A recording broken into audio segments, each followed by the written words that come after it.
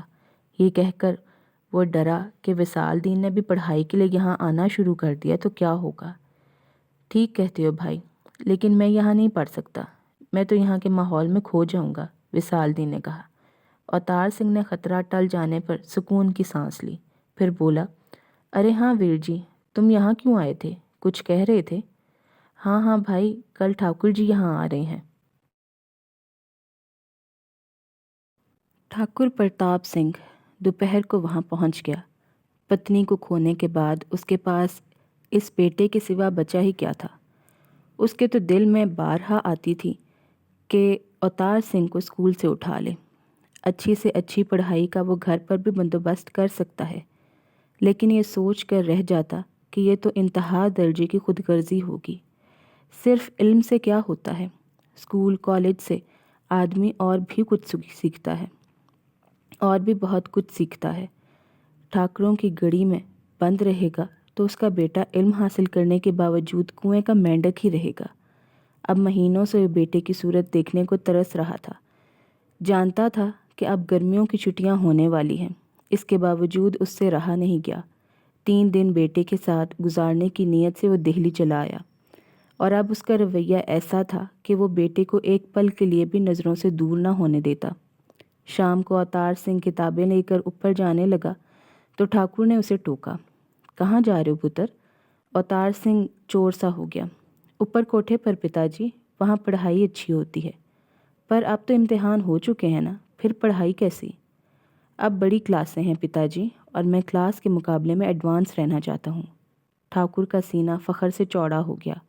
ابھی پڑھائی کو چھوڑو، 3 دن تو میرے ساتھ گزارو۔ ٹھیک ہے پتا جی، اوتار سنگھ نے مرے مرے لہجے میں کہا۔ ٹھاکر کو فرض شناس اور ذمہ دار بیٹے پر پیار آ گیا۔ اچھا چلو، میں بھی تمہارے ساتھ چلتا ہوں، تم پڑھائی کرنا، میں تمہیں دیکھتا رہوں گا۔ مایوس اوتار سنگھ کے لیے یہ بہت غنیمت تھا۔ دونوں اوپر چلے گئے۔ ابھی آواز کے طلوع ہونے کا وقت نہیں ہوا تھا۔ اوتار سنگھ ترسے ہوئے باپ سے باتیں کر سکتا تھا، ویسے بھی اسے احساس جرم ہو رہا تھا۔ وہ کتنا خود غرض تھا، باپ اس کے ساتھ وقت گزارنے کے لیے اتنی دور سے آیا تھا اور وہ اس آواز کی وجہ سے اسے ٹال رہا تھا۔ اس نے کتابیں بے پرواہی سے رکھ دیں اور باپ کی طرف متوجہ ہوا۔ گاؤں کا کیا حال ہے پتا جی؟ ٹھیک ہے، سب ٹھیک ہے، ٹھاکر نے کہا، لیکن تم پڑھتے کیوں نہیں؟ پڑھ لوں گا پتا جی، پہلے آپ سے باتیں تو کر لوں، میں بہت مس کر رہا تھا آپ کو۔ ٹھاکر کا دل خوش ہو گیا، لیکن اسے بیٹے کی پڑھائی کا احساس بھی تھا۔ وہ بولا، تم پڑھتے رہو، میں بس تمہیں دیکھ کر ہی خوش ہو لوں گا۔ لیکن میں تو آپ کو نہیں دیکھ سکوں گا، احساس جرم کے شکار بیٹے نے کہا۔ اور پڑھائی کی کوئی بات نہیں پتا جی، امتحان تو ہو چکے ہیں۔ ہاں یہ تو ہے۔ اچانک اوتار سنگھ کو بہت کچھ یاد آ گیا۔ اس کا احساس جرم اور بڑھ گیا۔ ارے اس آواز کے چکر میں وہ سب کو جو اس سے محبت کرنے والوں کو کیسے بھول گیا۔ اتنے دن اسے کسی کی یاد نہیں آئی، کسی کا خیال نہیں آیا۔ واقعی یہ تو خود غرضی کے انتہا ہے۔ اسے اماں بھی یاد نہیں آئی۔ پتا جی، اماں کیسی ہیں؟ چاچا کا کیا حال ہے؟ اس نے پوچھا۔ سب ٹھیک ہیں پتر، تمہیں بہت یاد کرتے ہیں، ٹھاکر نے بتایا۔ اور تم سناؤ، یہاں کا کیا حال ہے؟ سب ٹھیک ہے پتا جی، بس مجھے ایک ٹیچر کی ضرورت ہے۔ ٹھاکر چونکا۔ خیریت؟ کانتی پرساد جی تو ہیں نا؟ مجھے عربی پڑھنی ہے پتا جی۔ یہ کہتے ہوئے اوتار سنگھ اپنے آپ میں چور سا ہو گیا۔ اور کم وقت میں مجبوراً حاصل کرنی ہے، اس لیے کہ کامل استاد کی ضرورت ہے، اور کم وقت میں عبور حاصل کرنا ہے، اس لیے کسی کامل استاد کی ضرورت ہے۔ ٹھاکر کچھ چوکنا سا ہو گیا۔ مگر عربی کیوں پتر؟ نہیں، بس جی چاہتا ہے میرا، اوتار سنگھ نے سادگی سے کہا۔ بس جی چاہتا ہے میرا، اوتار سنگھ نے سادگی سے کہا۔ ٹھاکر نے چند لمحے سوچا، پھر بولا، یہ کوئی بڑا مسئلہ نہیں، میں جانے سے پہلے اس کا بندوبست کر دوں گا۔ مگر اب گرمیوں کی چھٹیاں شروع ہونے والی ہیں، پھر تم گاؤں چلے آؤ گے، کیوں نہ گرمیوں کی چھٹیوں کے بعد کے لیے بات کی جائے؟ اوتار سنگھ گڑبڑا گیا۔ اب تو وہ ایک لمحہ بھی ضائع نہیں کرنا چاہتا تھا، اور پتا جی 3 ماہ کی بات کر رہے تھے؟ پتا جی اس بار میں چھٹیاں یہیں گزاروں گا۔ کیوں پتر، ایسا کیوں؟ ٹھاکر نے بوکھلا کر کہا۔ پتا جی مجھے عربی شروع سے پڑھنی ہے۔ یوں سمجھیں کہ عربی میں 10 سال پیچھے ہوں۔ بہت محنت کروں اور چھٹیوں میں بھی پڑھوں تو کچھ بات بنے گی۔ ٹھاکر نے شکایتی نظروں سے بیٹے کو دیکھا، لیکن پھر اس کے علم کی تڑپ پر پیار آ گیا۔ تم چھٹیوں میں بھی پڑھنا چاہتے ہو نا؟ جی پتا جی۔ ٹھیک ہے، یہ سب مجھ پر چھوڑ دو، ٹھاکر نے اٹھتے ہوئے کہا۔ اوتار سنگھ کی چھٹیوں کے 2 وہ مہینے ٹھاکر کے لیے اب بڑی اہمیت رکھتے تھے۔ وہی ایک عرصہ تو تھا جس میں اسے بیٹے کی قربت ملتی تھی۔ وہ راجپوت تھا، محبت میں بھی آن کا خیال رکھتا تھا۔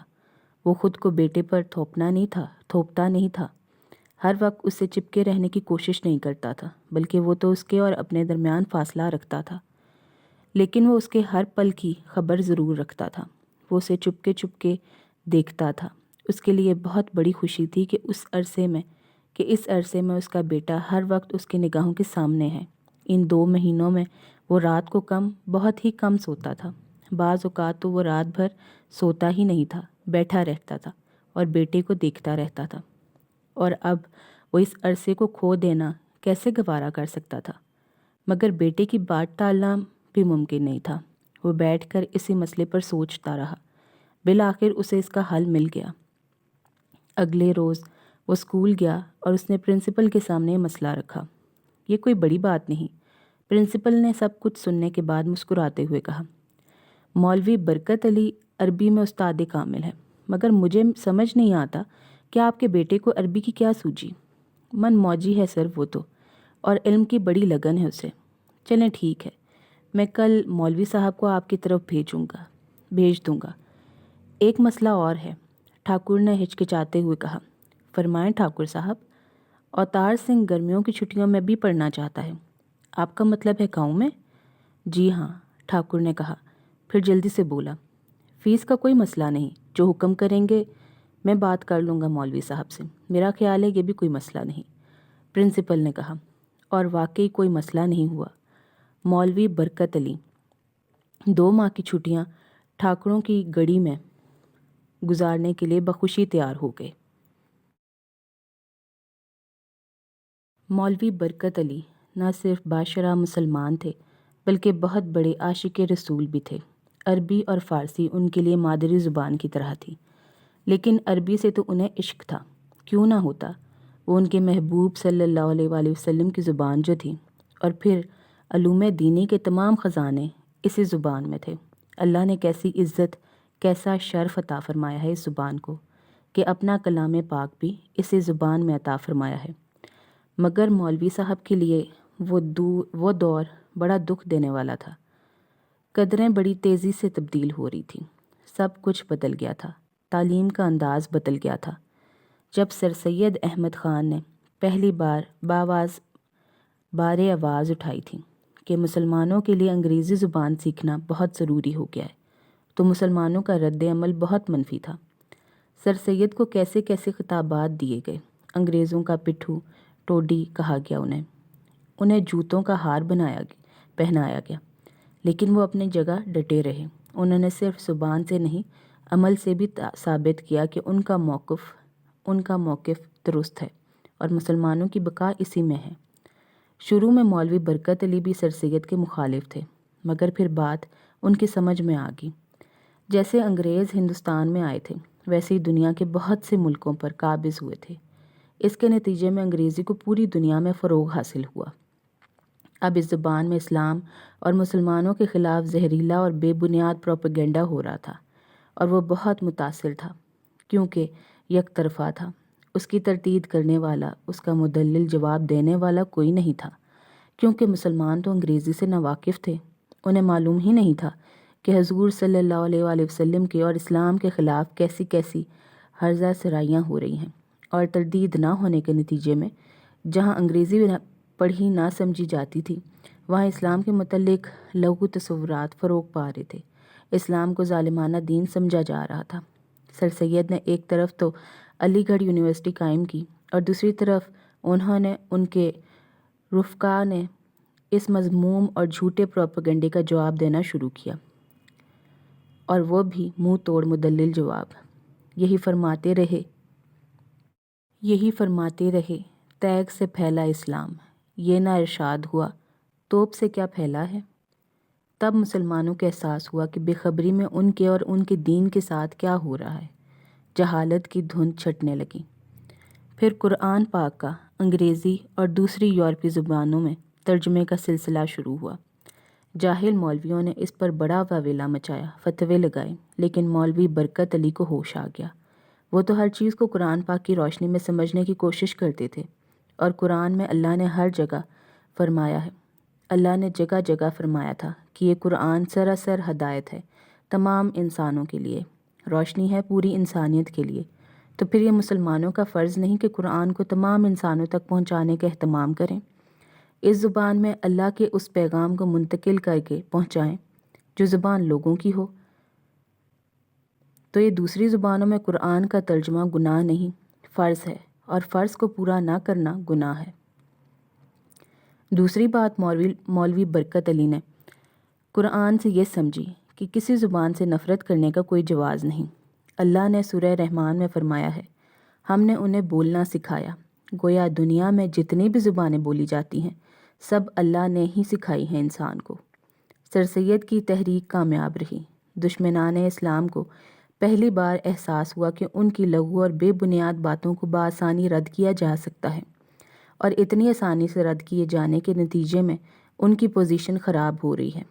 اس کے نتیجے میں وہ محتاط ہوئے اور ان کی ہرزہ سرائیاں محدود ہوئی۔ ترجمے کے نتیجے میں قرآن پاک اور اسلامی لٹریچر دنیا بھر میں پہنچا، اور ہزاروں انسانوں نے اللہ کی ہدایت سے استفادہ کیا۔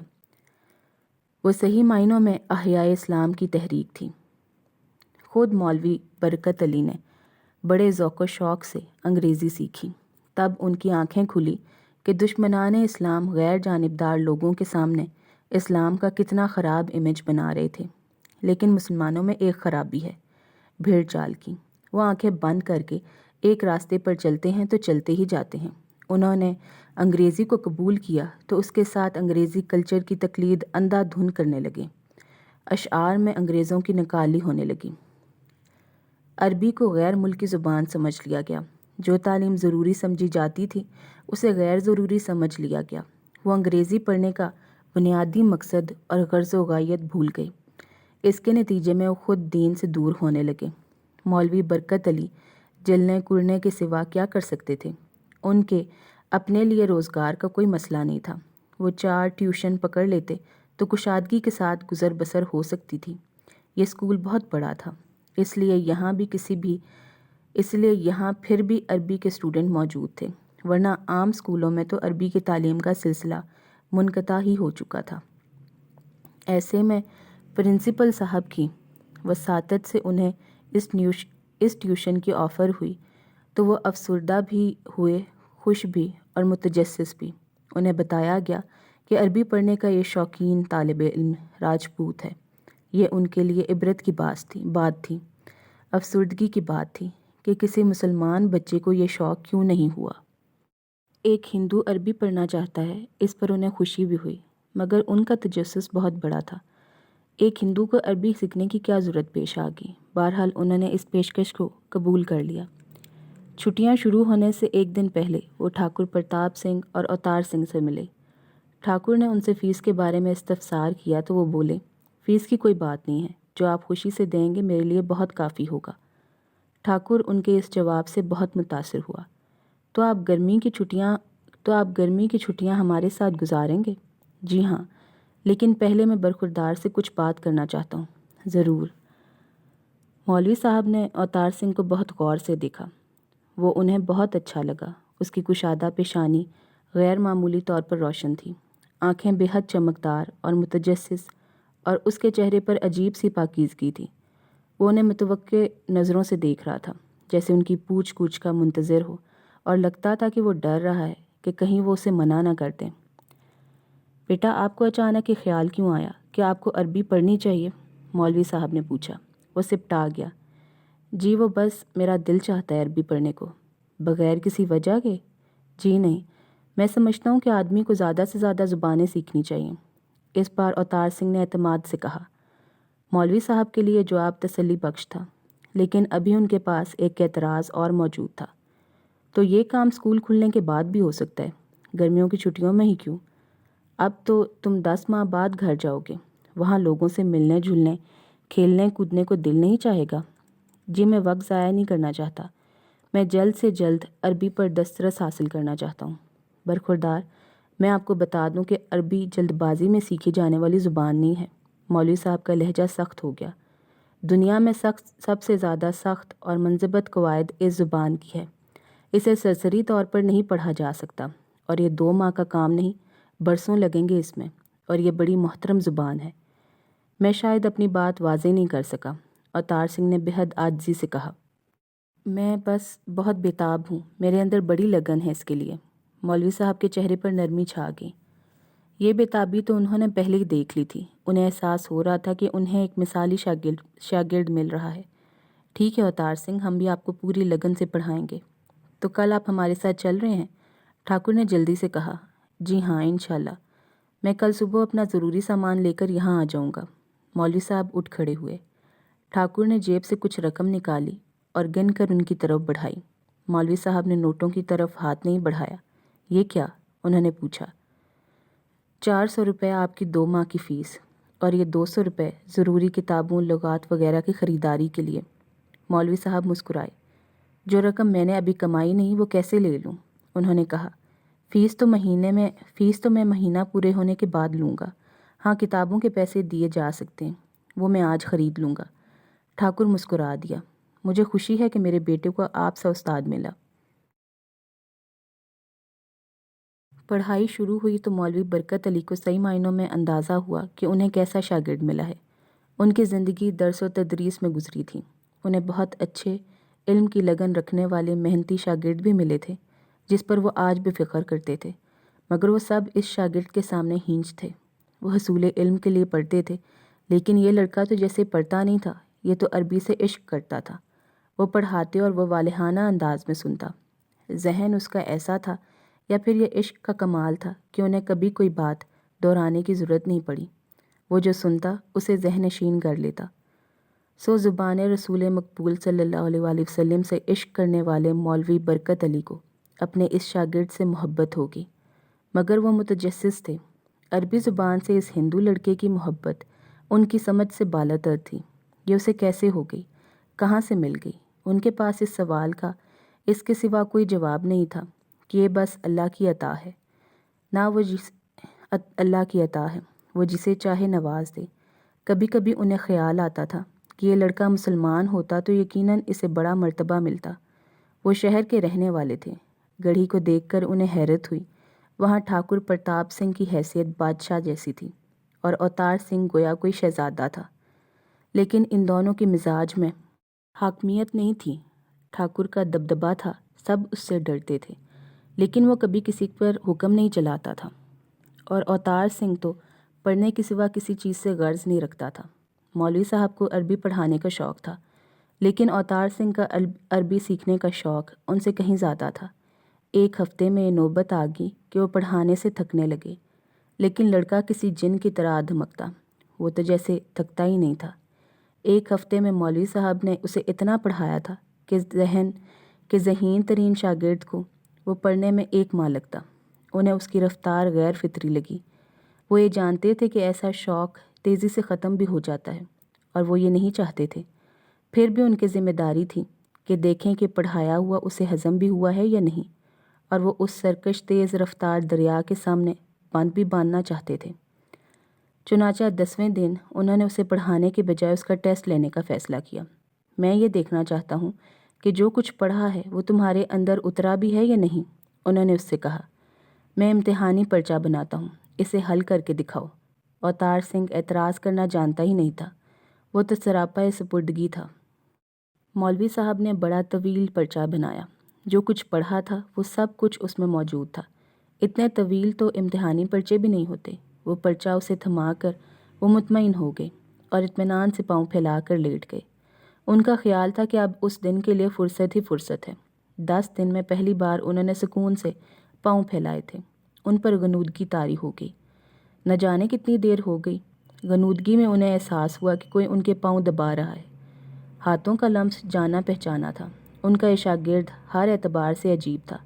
پہلی رات سے اس نے معمول بنا لیا تھا کہ وہ سونے کے لیے لیٹتے تو وہ ان کے پاؤں دباتا۔ انہیں نہیں معلوم تھا کہ وہ کب ان کے کمرے سے گیا، کیونکہ اس وقت تک وہ سو چکے تھے۔ تو وہ اس وقت غنودگی کے عالم میں انہیں یہی خیال ہوا کہ یہ رات کا وقت ہے، وہ سونے کے لیے لیٹے ہیں اور اوتار سنگھ ان کے پاؤں دبا رہا ہے۔ مگر کچھ دیر کے بعد انہیں یاد آیا کہ انہوں نے تو اسے پرچہ بنا کر دیا تھا، ایسا پرچہ جسے حل کرنے میں 2 دن لگتے۔ شاید کچھ سمجھ میں نہیں آ رہا ہوگا، یہ سوچ کر وہ اٹھ بیٹھے۔ کیا بات ہے اوتار سنگھ، کچھ مشکل ہو رہی ہے؟ انہوں نے انداسی آواز میں پوچھا۔ نہیں مولوی صاحب، تو پھر کام کیوں نہیں کرتے؟ جی کام تو میں نے کر لیا۔ مولوی صاحب کی آنکھیں پوری طرح کھل گئی۔ غنودگی ہوا ہوگی، دکھاؤ مجھے، انہوں نے فوراً کہا۔ اوتار سنگھ نے کاپی ان کی طرف بڑھا دی۔ مولوی صاحب نے کام چیک کرنا شروع کیا اور حیران رہ گئے۔ کہیں کوئی غلطی نہیں تھی اور اس نے پورا پرچہ حل کر لیا تھا۔ مولوی صاحب سوچ میں پڑ گئے۔ اس لڑکے میں کوئی بات ہے، بھڑک کر تیز چلنے والے چراغ جیسی، جو جلدی بجھ بھی جاتا ہے۔ وہ تشویش میں پڑ گئے۔ ان کا باندھا ہوا بند بھی اسے روکنے میں ناکام رہا تھا۔ تو اب اور کیا کریں؟ پھر انہوں نے سوچا کہ یہی طریقہ کافی ہے، بس اس کی رفتار کم کرنی ہوگی۔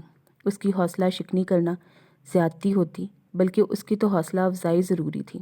چنانچہ انہوں نے کہا، شاباش اوتار سنگھ، تم ہونہار اور قابل فخر شاگرد ثابت ہو رہے ہو، لیکن ایک کمی ہے تمہارے اندر۔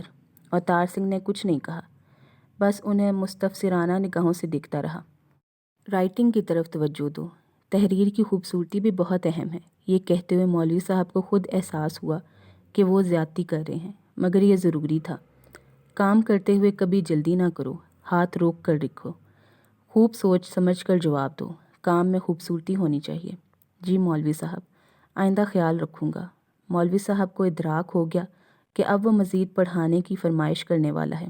اس سے پہلے ہی انہوں نے کہا، تم نے بہت اچھا کام کیا ہے، اب تم جاؤ، آج کی چھٹی، اب کل پڑھائیں گے۔ اوتار سنگھ ہچکچایا اور بادل ناخواستہ اٹھ گیا، لیکن مولوی صاحب اثر پڑھ کر بیٹھے ہی تھے کہ وہ پھر آ گیا۔ یہ بھی ایک عجیب بات تھی، عصر اور مغرب کے درمیان اس کی عجیب کیفیت ہوتی تھی، اور وہ اس وقت میں لازمی طور پر ان کے پاس آتا تھا۔ اسی وقت میں وہ کھویا کھویا رہتا تھا، لگتا تھا ہماتن سماعت ہے، کہیں دور کی کوئی آواز سن رہا ہے۔ کیسے آئے ہو اوتار سنگھ؟ مولوی صاحب نے بڑی بے رخی سے کہا۔ کیوں ہی مولوی صاحب، میں نے کہا تھا نا کہ آج کی چھٹی۔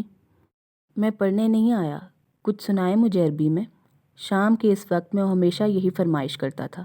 مولوی صاحب کو پہلے دن اس کا اس وقت آنا بہت گراں گزرا تھا، کیونکہ وہ ان کی تلاوت قرآن پاک کا وقت تھا۔ وہ بہت جھنجھلائے۔ پھر انہوں نے سوچا کہ کیوں نہ بلند آواز میں قرآن پڑھا جائے، اپنا معمول بھی پورا ہو جائے گا اور شاگرد کی فرمائش بھی۔ اس خیال پر پہلے تو وہ ڈرے، وہ ایک راجپوت کے گھر میں تھا، مگر پھر انہوں نے سوچا کہ یہ کیسے پتہ چلے گا کہ وہ قرآن پڑھ رہے ہیں۔ چنانچہ وہ قرآن سنانے بیٹھ گئے۔ پھر یہ روز کا معمول بن گیا۔ اس وقت بھی انہوں نے قرآن پاک کی تلاوت شروع کر دی۔ مولوی برکت علی حافظ قرآن بھی تھے، بڑی خوبصورت قرأت کرتے تھے۔ قرأت کرتے ہوئے ان پر کیفیت طاری ہو جاتی تھی۔ تاہم اس کیفیت سے پہلے وہ اوتار سنگھ کو بہت غور سے دیکھتے، اس کے چہرے پر انہماک ہوتا، آنکھیں کسی غیر مرئی شے پر جمی ہوتی اور ان میں چمک ہوتی، مگر اسے دیکھ کر احساس ہوتا کہ وہ یہاں نہیں ہے، کہیں اور بیٹھا کچھ اور سن رہا ہے۔ اس روز بھی اسے دیکھتے دیکھتے ان پر کیفیت طاری ہو گئی۔ گرمیوں کی چھٹیوں کے لیے دہلی سے روانہ ہوتے وقت اوتار سنگھ کا عجیب حال تھا۔ آخری رات وہ بہت دیر تک کوٹھے پر بیٹھا۔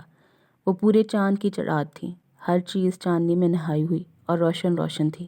وہ بہت اداس تھا۔ 2 ماہ کی جدائی کا خیال روح فرسا تھا۔ اس شام اس نے وہ آواز سنی اور سوچا کہ اب وہ 2 ماہ تک یہ آواز نہیں سن سکے گا۔ اس خیال کے ساتھ ہی اداسی اس کے وجود میں تیر گئی۔ 2 ماہ 60 دن، یہ تو بہت بڑا عرصہ ہے، کون جانے اس عرصے میں کیا ہو جائے۔ پھر اسے خود بھی اس بات پر حیرت ہوئی کہ جس کے لیے وہ تڑپ رہا ہے، جس کی جدائی سے وہ ڈر رہا ہے، اور وہ اسے کبھی بھی نہیں ملا ہے، نہ کبھی اسے دیکھا ہے۔ اس رات اس نے پہلی بار یہ سوچا کہ اگر وہ بدصورت ہوئی تو کیا ہوگا۔ اس پر وہ دیر تک سوچتا رہا۔ بنیادی طور پر وہ حسن پرست تھا۔ خوبصورتی کسی بھی شکل، کسی بھی روپ میں ہو، اسے بہت زیادہ متاثر کرتی تھی۔ کوئی حسین منظر دیکھتا تو اس کی آنکھیں خود بخود بھیگ جاتی، اندر عجیب سی کیفیت ہو جاتی، پھر وہ اندر سے بھی بھیگ جاتا۔ اس کے اندر ستائش، بے پایاں ستائش ابھرتی اس منظر کے خالق کے لیے جس نے وہ خوبصورتی پیدا کی۔ پھر وہ شکر ادا کرتا زندگی دینے والے کا۔ اگر اسے زندگی نہ ملی ہوتی تو وہ یہ خوبصورت کیفیت کا اسے تجربہ کیسے ہوتا؟ سب قیمتی چیزیں زندگی ہی کے دم سے تو ہیں۔ زندگی نہیں تو کسی نعمت سے اس کا کیا سروکار؟ پہلے اس نے اس پر سوچا اور ایک لمحے میں اسے اس خیال کو پوری شدت سے مسترد کر دیا۔ یہ تو ہو ہی نہیں سکتا، جس کی آواز اتنی خوبصورت ہے وہ بدصورت نہیں ہو سکتی۔ مگر پھر اسے احساس ہوا کہ وہ اپنی اس محبت کی بنیاد اس امکان پر رکھ رہا ہے کہ وہ اپنی آواز ہی کی طرح خوبصورت ہوگی، جبکہ امکان ہے، یقینی عمل نہیں۔ اسے لگا کہ وہ کسی بہت بڑے محل کی بنیاد پانی پر رکھ رہا ہے۔ پہلے تو یہ سوچنا ضروری تھا کہ وہ محبت بھی ہے یا نہیں۔ پہلے تو یہ خیال اسے بے حد توہین آمیز لگا، پھر اس کی اہمیت اس کی سمجھ میں آئی۔ اس نے شاعری کی مدد سے اور اپنے خیالات اور تصورات کی بنیاد پر جو محبت کا خاکہ بنایا تھا، یہ اس کا جذبہ اس پر پورا اترا تھا۔ اس میں بےتابی بھی تھی، تڑپ بھی، پاکیزگی بھی، اور صورتحال کیسی ہی ہو اور چاہے تکلیف ہو، اس میں بھی خوبصورتی تھی۔ اب اس وقت کے جدائی کے دکھ ہی کو لے لو، یہ بھی تو خوبصورت ہے۔ اس سے دور جانے کے خیال سے جو اذیت ہوتی ہے، اس میں بھی خوبصورتی ہے۔ نہیں بھائی، یہ تو سراسر محبت ہے، اس نے طمانیت سے سوچا۔ میرا جی تو چاہتا ہے کہ اس آواز والی کو دیکھوں، مگر دیکھنے کی ایسی تڑپ نہیں کہ پاگل کر دے۔ سوال وہی تھا کہ اگر وہ بدصورت ہوئی تو کیا اس کے محسوسات، اس کے جذبات یہی رہیں گے؟ اور یہ بڑا مشکل سوال تھا۔ ایک دلیل اس کے حق میں تھی، وہ اسے دیکھنے کے لیے بھی تڑپ نہیں رہا تھا۔ اس نے کبھی چھپ کر اسے دیکھنے کی کوشش نہیں کی تھی، گویا اس کی صورت، اس کی شکل اتنی اہمیت نہیں رکھتی تھی۔ بہرحال بہت سوچنے پر بھی اسے اس کا حتمی جواب نہیں مل سکا۔ اس نے سوچا کہ یہ فکر بیکار ہے، اس کا فیصلہ آنے والا وقت ہی کر دے گا جب اسے دیکھے گا۔ اگر وہ بدصورت ہوئی تو اس کا جذبہ اسے دیکھنے کے بعد کمتر ہو گیا تو یہ ثابت ہو جائے گا کہ وہ محبت نہیں ہے، اور ایسا ہوا تو اسے بہت دکھ ہوگا، وہ صدمہ ہوگا اس کے لیے۔ اس دوران اس کی حقیقت پسندی نے اسے یہ احساس بھی دلایا تھا کہ وہ ایک کم عمر لڑکا ہے جو محبت کے بارے میں محض نظریات قائم کیے بیٹھا ہے۔ یہی نہیں، وہ محبت کا متمنی بھی ہے۔ گویا وہ ایک ایسا نوجوان ہے جسے محبت سے محبت ہے، جو پہلا موقع ملنے پر بھی کسی سے بھی محبت کر سکتا ہے۔ یہ خیال بھی کچھ حوصلہ افزا نہیں تھا۔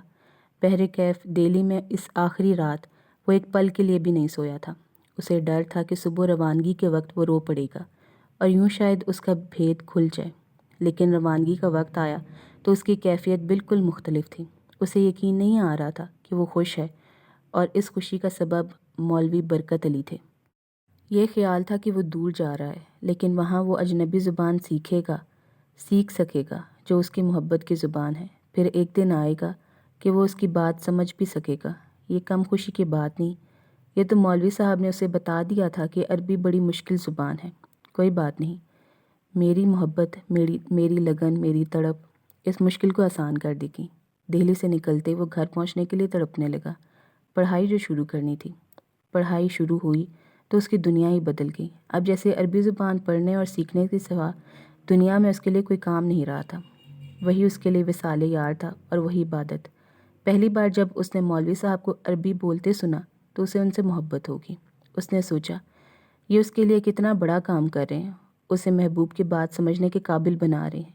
اس خدمت کا تو کوئی صلہ ہو ہی نہیں سکتا۔ پھر گڑھی میں پہلی شام آئی، وہ وقت جب وہ کوٹھے پر جاتا تھا، وہ آواز سنتا تھا۔ وہ وقت آیا تو وہ بےتاب ہو گیا۔ وہ اپنے کمرے سے نکلا کوٹھے پر لے جانے والے زینے کی طرف بڑھنے کے لیے، لیکن وہاں تو وہ تھا ہی نہیں۔ وہ گڑھی میں تھا، دہلی میں نہیں۔ اس کی بےتابی وحشت میں بدل گئی۔ اس کا جی چاہا کہ اپنے کپڑے پھاڑ ڈالے، دیوار سے سر ٹکرائے، بس ایسا ہو جائے کہ وہ آنکھیں بند کرے اور کھولے تو وہ دہلی میں ہو، اس کوٹھے پر، اور وہ آواز سورج کی طرح طلوع ہو، پھر دھوپ کی طرح پھیلتی چڑھتی جائے، یہاں تک کہ ہر چیز پر چھا جائے۔ دنیا میں کچھ بھی نہ رہے اس کے سوا۔ اس وحشت میں بھی اسے احساس تھا کہ یہ انہونی ہے۔ وحشت سے فاصلے نہیں مٹتے۔ وحشت تو ہر درجہ بے بسی کا رد عمل ہے، بے بسی کی آخری حد، جس کو پہنچ کر آدمی نقصان تو اٹھا سکتا ہے، دوسروں کو نقصان پہنچا بھی سکتا ہے، لیکن وہ جو چاہتا ہے وہ کسی طرح نہیں ہو سکتا۔ مگر اس احساس میں بھی کوئی تسلی نہیں تھی۔ اس نے جان لیا کہ یہ وحشت دور کرنا اس کے اختیار میں نہیں۔ اسے احساس بھی نہیں ہوا کہ وہ اس کمرے کی طرف چل دیا جو مولوی صاحب کے لیے مخصوص کر دیا گیا تھا۔ اسے کچھ ہوش نہیں تھا، بس ایک اندھی گونگی بحری خواہش تھی جو طوفان کی طرح اس کے اندر امنڈ رہی تھی۔ اسے دہلی جانا تھا، وہ آواز سننی تھی۔ مولوی صاحب اپنے کمرے میں کھڑے کسی کپڑے کو تہہ کر رہے تھے۔ اس وقت اسے معلوم نہیں تھا کہ وہ جائے نماز ہے۔ انہوں نے چونک کر اسے دیکھا اور دیکھتے رہ گئے۔ شاید اس کے چہرے پر انہیں اس کے اندر امڑنے والے طوفان کا عکس دکھائی دے رہا تھا۔ کیا بات ہے اوتار سنگھ؟ انہوں نے دھیمے لہجے میں پوچھا۔ اوتار سنگھ کے اندر بےتابی کی آگ بھڑک رہی تھی، لفظ اسے مل ہی نہیں سکتے تھے۔ وہ مولوی صاحب عربی، اس نے بمشکل کہا۔ مولوی صاحب کے چہرے پر سرد مہری اور بے رخی کی سختی ابھر آئی، تاہم انہوں نے لہجے کو سخت نہیں ہونے دیا۔ میں نے تمہیں صبح ہی بتا دیا تھا، پڑھائی ٹائم ٹیبل کے مطابق ہوگی اور ایک ہی پڑھانے والا میں ہوں، ہر فیصلہ میرا ہوگا۔ لہجہ نرم تھا لیکن لفظ بہت سخت تھے اور ان میں قطعیت تھی۔ کوئی اور وقت ہوتا تو اوتار سنگھ میں آگے بڑھ کر بات کرنے کی جرت نہ ہوتی، لیکن اس وقت وہ ایک ٹرانس میں تھا۔ یہی بہت بڑی بات تھی کہ اس وحشت میں بھی وہ حفظ مراتب کو نہیں بھولا۔ حد ادب اسے یاد رہی۔ جی مولوی صاحب، مجھے یاد ہے، اس نے بھڑکتی آواز میں کہا۔ لیکن کیا؟ میں پڑھنے نہیں آیا ہوں، آپ مجھے عربی زبان میں کچھ سنا دیجئے، شاعری، کوئی کہانی، کچھ بھی۔ مولوی صاحب کے لیے وہ فرمائش خلاف توقع تھی۔ لیکن ابھی تم اس قابل کہاں ہو کہ عربی میں کچھ بھی سمجھو؟ ابھی تو تم نے پورے حروف بھی نہیں سیکھے ہیں۔ بس آپ مجھے سنا دیجئے کچھ، آپ کی مہربانی ہوگی۔ چند لمحے کے لیے مولوی صاحب سوچ میں پڑ گئے، پھر انہوں نے کہا، ٹھیک ہے، میں سناتا ہوں مگر ادب سے سننا، کوئی آواز نہ ہو۔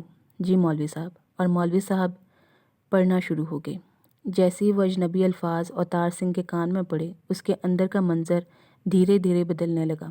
اندر بھڑکتی ہوئی وحشت کی آگ آہستہ آہستہ سرد ہونے لگی، بےتابی سکون میں بدل گئی۔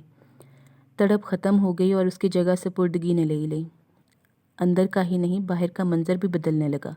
وہ کمرہ غائب ہو گیا، اب اس کی جگہ بیکراں صحرا تھا، متحرک صحرا جو آگے بڑھتا ہوا کہیں اور جا رہا تھا۔ پھر صحرا تھم گیا، اب وہ خود متحرک تھا۔ چند لمحے بعد اسے دہلی کے جامع مسجد کے مینار نظر آئے، اور اگلے ہی لمحے وہ اس کوٹھے پر تھا جو اس آواز سے معمور تھا، اور اب وہ پوری طرح پرسکون تھا اور وہ آواز سن رہا تھا جو لگتا تھا کہ پوری کائنات پر چھائی ہوئی ہے۔ اسے دبا دبا سا صحیح، مگر یہ احساس تھا کہ وہ اپنی حویلی میں مولوی صاحب کے کمرے میں ہے، اور جو کچھ وہ دیکھ رہا ہے حقیقت نہیں، تصور ہے، مگر وہ اتنا حقیقی لگ رہا تھا کہ اس نے زور زور سے آنکھیں مل کر دیکھا۔ اصولاً کوٹھے کے اس منظر کو ہٹ جانا چاہیے تھا اور مولوی صاحب کے کمرے کو نظر آنا تھا، لیکن ایسا نہیں ہوا۔ تو کیا میں سچ مچ اس کوٹھے پر ہوں؟ اس نے خود سے پوچھا۔ مولوی صاحب اور ان کا کمرہ نظر نہیں آ رہا تھا، اور تو اور مولوی صاحب کی آواز بھی نہیں ہے۔ یہ تو وہی آواز ہے، لیکن اس کے ذہن کا ایک چھوٹا سا حصہ اس کی تردید کر رہا تھا۔ چند لمحے اور گزرے تو اس نے خود کو اس روح کے سپرد کر دیا۔ اب کہیں کوئی خیال، کوئی احساس نہیں تھا، بس وہ کوٹھے پر بیٹھا وہ آواز سن رہا تھا۔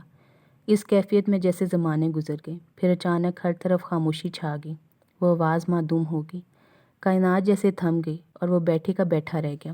پھر جیسے پرسکوت جھیل میں ایک چھوٹا سا کنکر گر کر اسے متلاطم کر دیتا ہے، اس کی سماعت کو ایک آواز نے جھنجھوڑ دیا۔ اوتار سنگھ؟ اس نے چونک کر دیکھا۔ وہ مولوی صاحب تھے، مگر وہ خود ابھی تک اس سحر انگیزی میں گرفتار تھا۔ مولوی صاحب کا کمرہ نظر آیا تو اسے اچھا نہیں لگا۔ وہ خاموشی سے کھوئی کھوئی آنکھوں سے انہیں تکتا رہا۔ اب تم جاؤ، نماز کا وقت ہو گیا ہے۔ اس کی سمجھ میں کچھ نہیں آیا، بس وہ اٹھ کر کچھ کہے بغیر کمرے سے نکل گیا۔ اس شام وہ مولوی صاحب کے بارے میں سوچتا رہا۔ اسے مولوی صاحب سے ایسی محبت محسوس ہو رہی تھی کہ اس نے آواز والی کے سوا کسی سے نہیں کی تھی۔ وہ بار بار سوچتا کہ آج مولوی صاحب نہ ہوتے تو کیا ہوتا، وہ تو اس کوٹھے پر پہنچنے کی لگن میں پاگل ہو جاتا۔ پھر وہ اپنی اس کیفیت کے بارے میں سوچنے لگا۔ مولوی صاحب جب پڑھ رہے تھے تو وہ کتنا پرسکون، کتنا شانت ہو گیا تھا، اور مولوی صاحب بالکل اس نیچے والی لڑکی کے انداز میں پڑھ رہے تھے۔ پھر کیا ہوا؟ اس آواز کا فرق مٹ گیا؟ وحشت ختم ہو گئی اور وہ پرسکون ہو گیا۔ تو کیا یوں ہے کہ اہمیت آواز کی نہیں؟ آواز تو محض ایک وسیلہ، ایک بہانہ ہے۔ تو کیا یوں ہے کہ اصل اہمیت الفاظ کی ہے، جنہیں وہ سمجھتا نہیں، نفس مضمون کی ہے، جس کا مفہوم وہ نہیں سمجھتا، پھر بھی وہ اس پر اثر انداز ہوتے ہیں؟ تو وہ کیسے لفظ ہوں گے، وہ کیسا مضمون ہوگا جو سمجھ میں نہ آنے پر بھی آدمی کی دنیا بدل دے؟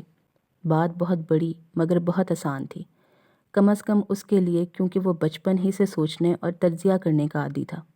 لیکن آنکھوں پر محبت کا رنگ چڑھ جائے تو سامنے کی چیز بھی دکھائی نہیں دیتی۔ شاید ابھی وہ اس بڑی بات کے لیے بہت چھوٹا تھا، بلکہ اصل بات شاید یہ تھی کہ ابھی سمجھنے کا وقت نہیں آیا تھا۔ سمجھنے کا بھی تو ایک وقت مقرر ہے۔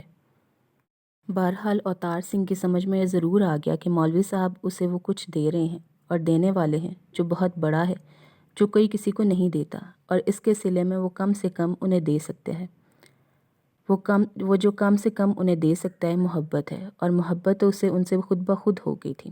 وہ آواز کو بھول کر مولوی صاحب کی محبت میں سرشار ہو گیا۔ رات کو وہ مولوی صاحب کے کمرے میں گیا۔ وہ سونے کے لیے لیٹے ہی تھے، مگر شاید اجنبی جگہ ہونے کی وجہ سے انہیں نیند نہیں آ رہی تھی۔ پہلی بار وہ اپنی بیوی اور بچوں سے دور ہوئے تھے، اس کی وجہ سے انہیں عجیب لگ رہا تھا۔ اس کی محبت اور فزونک ہو گئی۔ وہ ان کے پاؤں دبانے لگا۔ مولوی صاحب کس مسائے؟ کیا کرتے ہو اوتار سنگھ؟ اس کی ضرورت نہیں۔ آپ کو ضرورت نہیں مگر مجھے ہے۔ کیا مطلب؟ آپ مجھے جو کچھ دے رہے ہیں اس کے بدلے میں زندگی سمیت سب کچھ آپ کو دے دوں تو کم ہے؟ یہ تو بہت معمولی خدمت ہے۔ مولوی صاحب حیران رہ گئے۔ کیا یہ غیر مسلم لڑکا اس کی اہمیت کو سمجھتا ہے؟ کیسے؟ یہ تو کچھ جانتا ہی نہیں۔ بہرحال اوتار سنگھ کے سچے جذبے نے ان کے دل کو چھو لیا۔ ان کی آنکھیں بھیگ گئی۔ تم بہت اچھے ہو اوتار سنگھ، انہوں نے بھرائی ہوئی آواز میں کہا۔ اللہ تمہیں ہدایت سے نوازے اور اپنی راہ دکھائے۔ اوتار سنگھ ان کی ٹانگیں دباتا رہا۔ جب اسے یقین ہو گیا کہ وہ سو چکے ہیں تو وہ کمرے سے نکل آیا۔ اپنے کمرے کی طرف جاتے جاتے وہ ٹھٹک گیا۔ اسے پتا جی کا خیال آ گیا۔ وہ بھی تو اپنے کمرے میں اکیلے ہوں گے اور جاگ رہے ہوں گے۔ ابھی وہ مولوی صاحب کی خدمت کر کے آیا ہے، لیکن اسے کبھی پتا جی کا خیال نہیں آیا۔ کتابیں بتاتی ہیں کہ ماں باپ اور استاد کا ایک ہی درجہ ہوتا ہے اور وہ دنیا میں سب سے زیادہ محترم ہوتے ہیں۔